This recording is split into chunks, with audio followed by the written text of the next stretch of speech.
41 hearing regarding Three Corners connectors. Approval of minutes from the November 3rd, 2025 meeting. I'll move to approve those minutes. And I'll second that. It's been moved and seconded that we approve the minutes of November 3rd. All in favor? Aye. Aye. All opposed? Motion carried. We request motion to open a public hearing regarding the application for a permit to conduct a designated activity for state interest or to engage in development in a designed area of state interest by Three Corners connectors. The time now is 1:38. Okay, so I'll make a motion to open that hearing. Second. Been moved and seconded that we open the hearing. All in favor? Aye. Aye. All opposed? Motion carries. I will now defer to the County Attorney, Rose Puglisi, to proceed with the public hearing. Thank you, Commissioners. For the record, Rose Puglisi, Interim County Attorney. I'm just going to give a quick overview of this public hearing today. The applicant will make their presentation. If there'll be any questions by the Commissioners, they'll answer those questions. Then staff will present our recommendations and then questions by the Commissioners. At that time, the Chair will open up the public hearing to anyone in the audience that would like to speak. If you can come up and say your name and your county of residence, and then you'll have your opportunity to speak. There will not be interaction with the board. They're just taking testimony today. At the end, the applicant will have an opportunity to make any closing comments and address any concerns raised by constituents. And at that time, the public hearing will close. And then the Commissioners will take all of this information under advisement until they make their decision. They have 120 days to make that decision. And that is the hearing today. So at this time, does the applicant have a presentation that they would like to give? We do. Just state your name for the record, please. Okay, come up. Hi, Commissioners. I'm Brian Kuhn. I'm a developer for Three Corners Connector. I've got my team with me. We've got a short presentation for you, but it might be easier if y'all want to, those of you that are going to speak, come up so we can be a little more efficient in switching out. We'll go ahead and go on to the next slide there. We've worked for a little bit of agenda here as well, and then on the next slide, the intro for Grid United. We work for a company called Grid United. We exist to help connect the grids. There are 3 different grids in the U.S., and you can't move much power between them. So we work on projects to help fix that problem and be able to move more and more power back and forth between them. Our projects help increase reliability for all electric customers, help keep costs low, and help just make the system more efficient. We'll go ahead and go into the next one. The project we're here about today for this hearing is called Three Corners Connector. We have an overhead power line project that goes from Pueblo, Colorado down to Guyman, Oklahoma. It's about 290 miles long. It has got converter stations near both endpoints, and we've got another map that will show a little more detail here in a second on how it comes through Otero County, but we have been working on this for close to 4 years now. It establishes a connection between the eastern and western grids and can carry 1,800 megawatts up to 3,600 megawatts of energy between the 2 grids, which is quite a bit. It's about a $2 billion project overall, so definitely not something that comes cheap. It goes through Pueblo, Otero, Bent, and Baca counties here in Colorado, and then Cimarron and Texas counties in Oklahoma. If we go ahead and go on to the next one, I'll let Taylor Michael here from our permitting consultant tech talk just a little bit about how we come up with the route to get from point A to point B. Thanks, Brian. Yep. Good afternoon. So routing a transmission line is a fairly complex process. We begin with 2 endpoints and develop a study area between those 2 endpoints. From there, we collect resource data that's present within the study area. On screen, under the refinement step, you can see a couple examples of that data. So biological environmental data, that includes wetlands, waterways, any specific wildlife habitat that we need to consider. Land use data gives us a sense of where the population centers are within the study area and the land ownership. Is there a lot of federally owned and managed land? Is there a lot of state land, private land, conservation easements?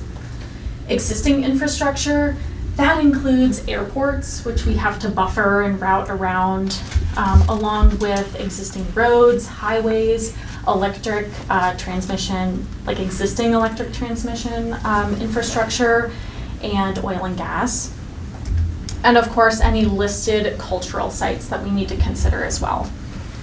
So from there, we categorize that data based on its compatibility with electric infrastructure. So conservation easements and population centers, not as compatible as a rural county road that doesn't have much development along it. From there, we develop a preliminary route that favors routing along areas that are more compatible with this electric infrastructure and avoiding, where possible, areas that are less compatible. So at that stage, Grid United began meeting with federal, state, and local jurisdictions and agencies to introduce the project and take a look at the preliminary route, gather any feedback.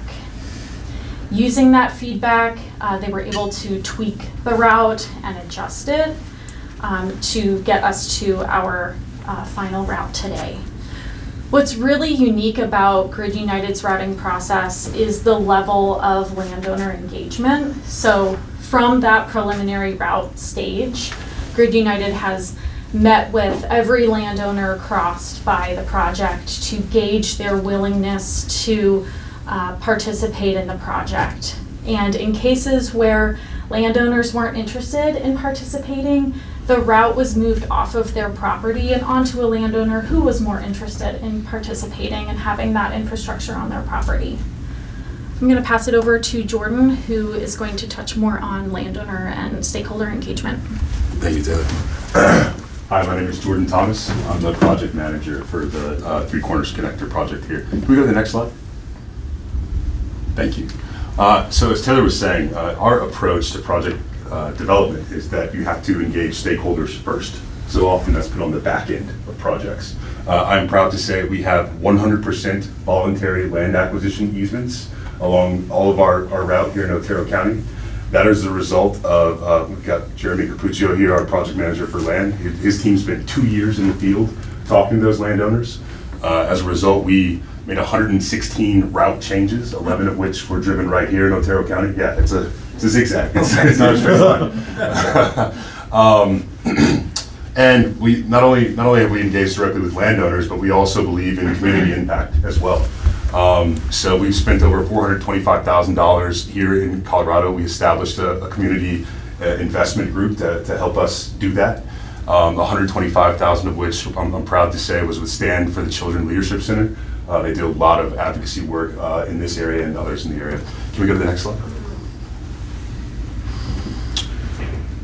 So yeah, Brian Coombs started us telling us we are connecting two different points on the grid here. The benefits of doing that is we are creating a grid that is bigger than any weather system. So if there's a big impact on one side of the grid, maybe power goes out, maybe there's a brownout or God forbid a blackout, you've got this whole other side that's connected that can then import power in either direction. So it's bidirectional, it can go, electrons can flow back and forth. This gives you access to different markets for power generation, which makes it more cost efficient overall. So these two systems aren't siloed anymore. You can now start planning together. And then it's gonna have a whole bunch of economic benefits that we can get into in the next slide here. Okay, so what I'm gonna talk to now are gonna be indirect and direct financial benefits of the project. So tax revenues to Otero County. Where you see on the screen here where it says property tax revenue initial, that's talking about initial construction. So Otero County, that's gonna be $167,000 to the county itself. The local school districts are gonna see $254,000 and local improvement districts, $464,000. This is a 40-year asset.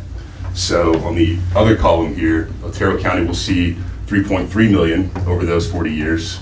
The local school districts will see $5.1 million, and the local improvement districts, $9.3 million. Jump down here to the employment stats. So that 93 there, those are annual job hours, right? So that may not necessarily be 93 people, but it's the equivalent of 93 people for the work that's being done there. Direct labor income is 3.6 million. Induced or indirect, what we call value added, is going to be 6.2 million. You put those numbers together, you get to our 10 million in overall output. And our one-time sales and use tax is at $272,000 figure there. I'm going to pass it back to Bryant to go into some more details on the project. Next slide, please. Just to give you another sense. Oh, actually, this is Taylor.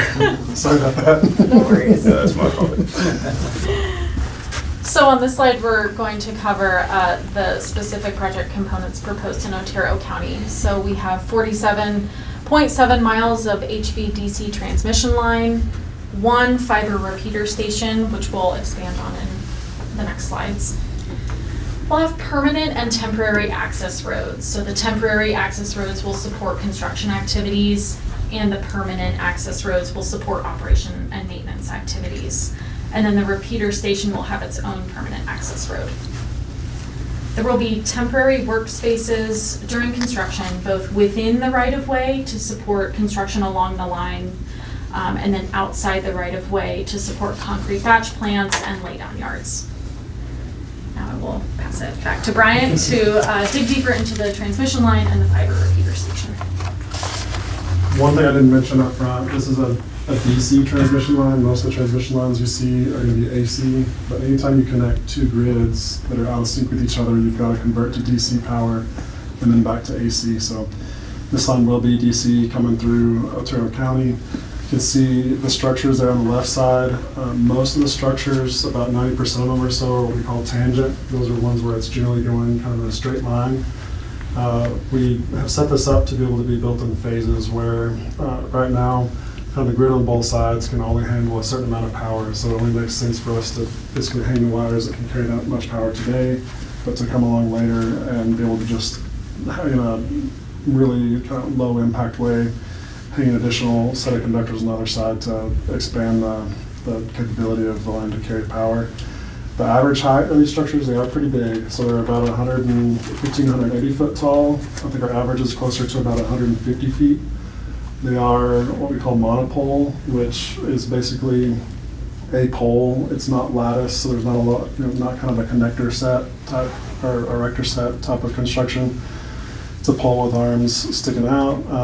They do have a pretty long span length. So most of the transmission you see might be in the neighborhood of 800 feet or so between what we call structures and poles. This is around 1,300 feet, so longer, a little bit taller. It will be what we call a weatherized appearance, which is really just kind of a rust appearance, surface rust look on the outside of the poles, which we find that most people kind of prefer that, most of our landowners. We also have acquired options for a 200-foot wide right-of-way, and that really is, you need that much right-of-way to be able to keep the lines inside the right-of-way whenever the wind is blowing and things like that. Those structures, the tangent structures, are going to have about an 8-foot diameter base, so pretty good sized structures. They'll all be set in concrete, typically 20 to 30 foot deep, depending on whether they're a corner structure or a structure that's in line.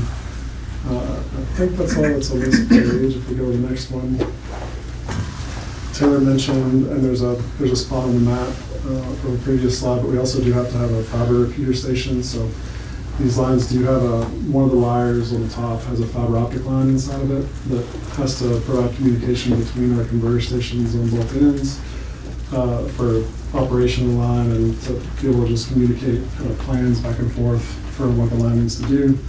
This is a really long, almost 300 miles is a long distance to have a fiber optic line without any kind of a repeater, so we do have to have some repeater stations. One of those will be here in Otero County.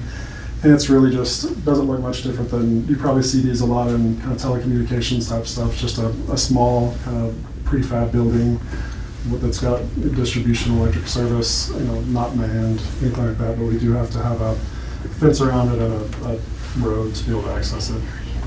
And I think that's on this slide. We go on to the next one and talk just a little bit about the schedule.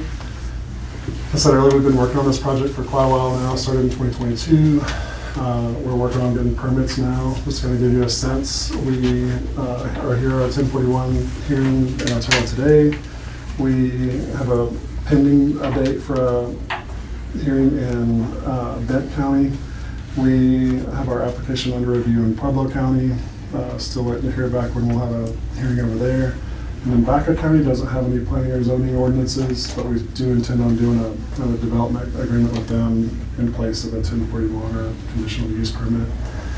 But all things considered, the best case scenario, assuming that we get our permits in hand, assuming that we're able to get materials and all those things ordered, would be that the transmission line could start construction somewhere along the line at about 2027. And look to be in service, what we call it in service, where the line is actually carrying power and operational in 2031. So this is definitely a long process. These things take a long time, but we're happy to be at this stage. I think that is the last slide. So if I remember. Questions from the commissioners? Yep. Yep. Right. Looking for any questions. Where will the transmission line start? Will you start in Pueblo or will you start in Oklahoma? Good question. Lines like this, typically any line that's over about 100 miles long or so, you're going to break up into sections and have multiple contractors working on it. Sure. And that's something that we don't know yet today, exactly how the sections will be broken up or how many contractors will be working on it. So it's really not kind of a start on one end, go to the other. It's more likely to be, here's a section that kind of one set of crews will work on, here's another section that one set of crews will work on. The line portion itself kind of is generally going to take less than about a year. It's those converter stations that really take the longest amount of time, and there's one of those in Pueblo County and one down in Oklahoma as well. So I have a question. I have a few questions. Sure. First of all, I'm trying to get a good gauge on the height of these poles. You said 150 feet, right? Right. So how high is a wind turbine for wind farms? So How high are those? They vary as well. From the experience of the ones that I've been working on, what we call the nacelle, which is kind of the gearbox and the generator at the top.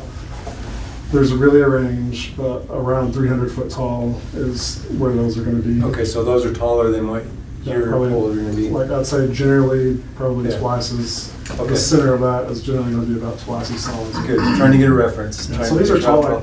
These are taller, but I would estimate somewhere in the 20 to 30% taller than what you kind of would typically see in that. Second question would be, Sure. you said all the land in Otero County 100% secure. Right. I'll go with that. But Yep. you mentioned you had Pueblo, Baca. Then has the land been secured in all of those as well, or is it We've just got ours? 100% in Otero County. We've got 100% in both of our counties in Oklahoma. We've got, Jeremy correct me if I'm wrong, in Baca County, we're at 100%. Bent County, we still have one tract that we're working through. We've been working with it's actually a conservation group that we've been working to try to get something negotiated with them for years now, and are still hopeful that we'll get there with them. And then we've got a couple of tracks. I believe we've got two tracks in Pueblo County that we're still working on. Those, one of them is Black Hills Energy. We have still got some work to do to get our exact location where we're tying into that substation, and so there's still kind of some engineering things to figure out there. And then we've got another one where the surface owner is good with it, but they have an existing solar lease that we're working through the process to, we've got to get permission basically from the solar company and how we're going to cross them and if we owe them any money for impact to their potential future project. So the 116 different zigzags is going to change. Yeah, May get higher than that. Potentially it could some. And one thing I should have pointed out as well is we've done 2 summers worth of cultural and tribal surveys out in the field where we had 17 different tribes come out and join with us in looking for kind of different resources. We've taken that material back, and we could still have some additional kind of small adjustments to avoid resources that they found in the field that don't anticipate anything where it would be kind of out of the general alignment where we're at today. So we still could have some of those adjustments. I'd say the biggest majority of those 116 we listed though are, it's not folks that have said, I don't want anything to do with it, no matter, I don't care how much you pay and it just go away. Most of those are people that say, I don't hate it. It seems like you're paying a good price, but I'd rather see it on my east line instead of on the west line, or I'd rather see it on the other side of my house, something like that. And so we've worked with landowners, and the vast majority of those 116 cases are areas where we've made adjustments to help make the landowners happy, and where it's something that works well for them. But overall, Commissioner, we're at over 290 miles, we're at over 97% required. Over 90, you said 97? Over 97%. Oh, wow. One of those tracks represents nearly 2%, so. yeah. So then, from a county standpoint, you said if the timeline's correct, right? 2031 is when we flip the switch, Right, no pun intended, to Right. get it operational. right. And then you guys estimate a 40-year span of the project? Yeah, so- 71? The way that I'll be these are- 101, by the way. 'cause The way that these typically are looked at is you've got to pick a lifespan for kind of accounting purposes and Okay. all those things to know what your kind of depreciation rates and all those things are going to be.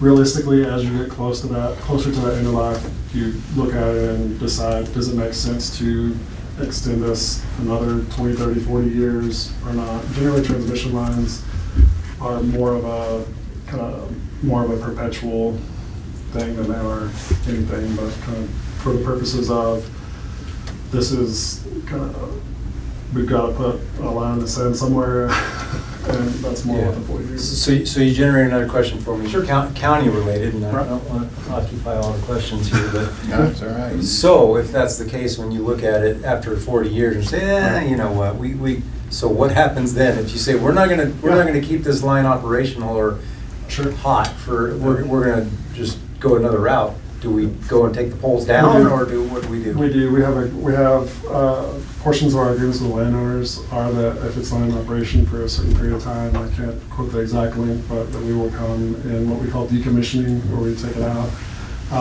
It's specified on what we do with that the poles will come out.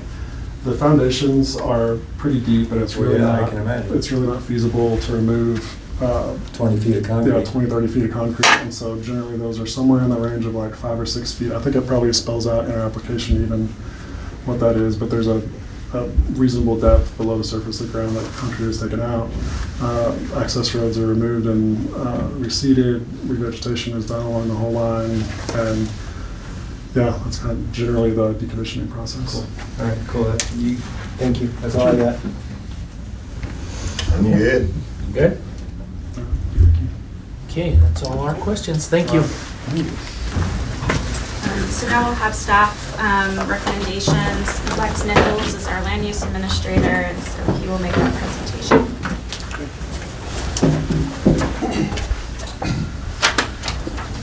Okay. Can I ask them a question? Sure. Real quick. So all of your decommissioning agreements are with private landowners? There are private landowners, we still have some commitments that we have to fulfill with like C with Decatone.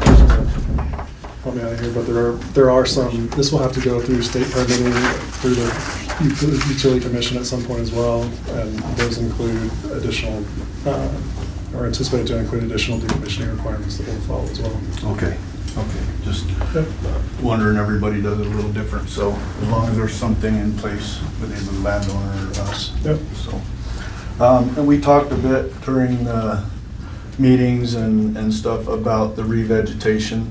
You have a commitment to CDPHE for all your stormwater, everything. Part of that's re-veg also. Right, and we talked about that we'll also do a bond for the construction process. Okay. For vegetation as well. So going through the conditions, and there's more, I'm just highlighting the main ones, and then after we'll be in contact, and we have 120 days to kind of work out details, but we did take the number that you estimated, the 3.6 million.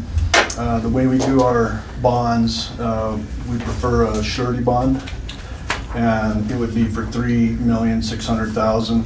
And 10% of that would be held in cash with our treasurer's office, and 90% would be $3,240,000. That's just in a bond, renewable every 5 years.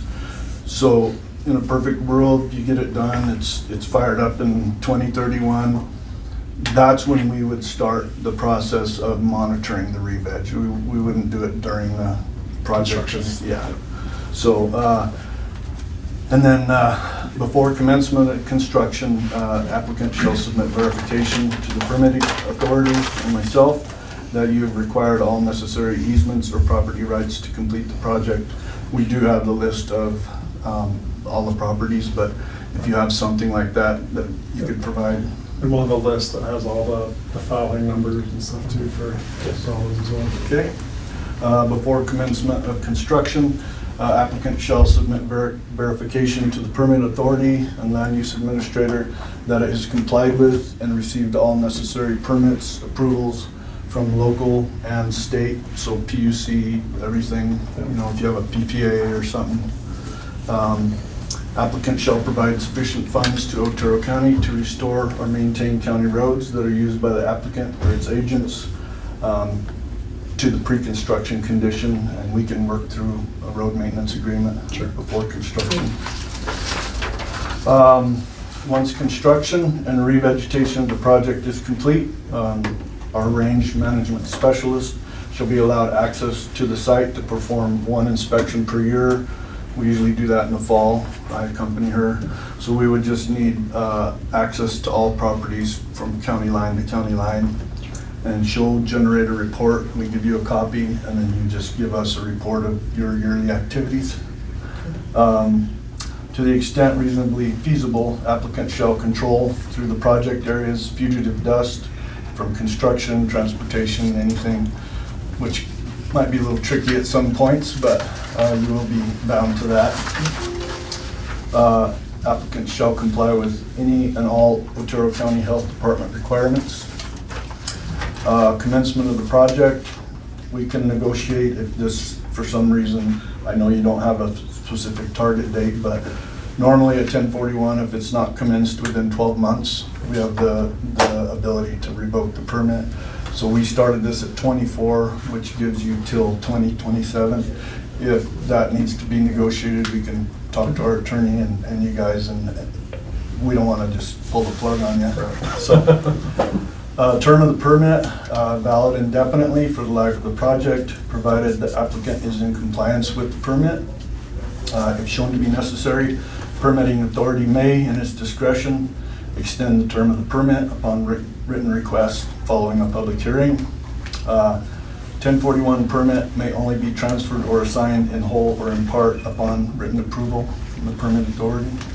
Will you own that forever? We couldn't say today for sure. The intention is that most of our projects ultimately will be owned and operated by a utility or a group of utilities. Some of them, it makes more sense for us to own and operate those, but the reason that we have to kind of go in this phasing is these things take so much work ahead of time that we kind of need to make sure that we can get all of our permits in place and get all of our easements and right-of-ways before we have all those commercial details worked out. Okay, so any proposed transferee or assignee to the permit shall demonstrate that it can and will comply with all the terms and conditions of the permit. Applicant shall deposit additional amounts required to maintain at all times the cost deposit at a minimum balance of $2,000 per year. So that's after construction's complete and you have seed in the ground. Once a year, we'll go out and do our inspection. That covers our cost for our range management specialist. And we'll talk as that point comes. So, and like I say, there's a few other things that we can provide or have our attorney provide, but these are the key things that I needed to kind of discuss. And anybody have questions? I don't have any. You guys have any for me? I don't think so. Okay. And we've been working with them, with this group, I have since May of last year, so everything's been working smooth, so I appreciate that. That's all I have for now. Thank you, Lex. And from a legal perspective, the application is complete. All the legal notices for this meeting have been posted. We're conducting a public hearing today in conformance with the 1041 regulations. And so this is a proper application to come before the board today. Thank you. Okay, I will now open the public hearing up to members of the public for comments, either for or against the application. Please state your name and county of residence. And if you come up to the front podium, if there's anyone that would like to speak.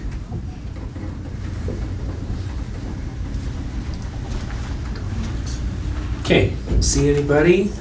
So does the applicant have any closing comments or responses to public comment? If so, give applicants the floor. No, sir. No. Okay. Request motion to close the public meeting. I'll move to adjourn. No, close the No, public. close. Public hearing. I'll move to close the public 1041 hearing. And I will second that. Been moved and seconded. We close the public hearing at this point. All in favor? Aye. Aye. All opposed? Motion carries. Time now is 2:07.